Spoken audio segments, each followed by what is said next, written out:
The narrations are very clear that the Muslim nation will continue to degenerate and devolve until the time of the Mahdi. It starts off with a divinely appointed leader, and that's Muhammad. Things go very bad in the nation of Islam and they go astray. And the narrations even state that until nothing remains of Islam except for its name, and nothing remains of the Qur'an except for its writing, and that the Muslims are called Muslims, but they're the furthest thing from it, right? And that their leaders are treacherous, and the scholars of that time of Islam are the worst scholars underneath the sky. And so things become worse and worse and worse until also a divinely appointed leader, the Mahdi. He's the only one who's able to restore the ummah back. Why? Because he's appointed by God. Because God's the one that chose him, not because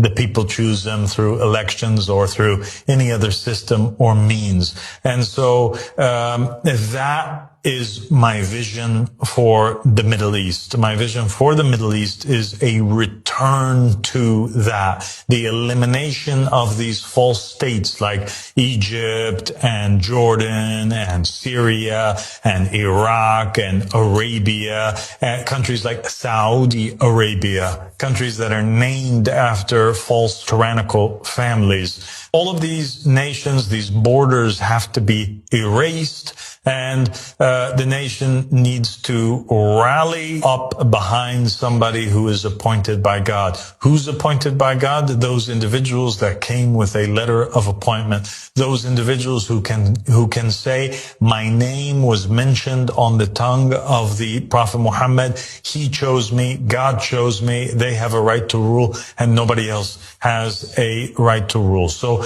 that's my vision for the Middle East. I'm not calling towards a Palestinian state. I'm not defending a Palestinian state, because a Palestinian state is just going to result in more suffering and chaos if anybody else is appointed over them, whether it's terrorist organizations or evil individuals or it's people that they elect. It's all the same thing. They are, at the end of the day, people that are not appointed by Allah subhanahu wa ta'ala, and they don't have the wisdom and the success to lead the people back to where God needs them to be. So my plan for peace in the Middle East is that I call the leaders to communicate with the person who has authority and who's appointed by Allah subhanahu wa ta'ala, and that I continue to spread the call until our numbers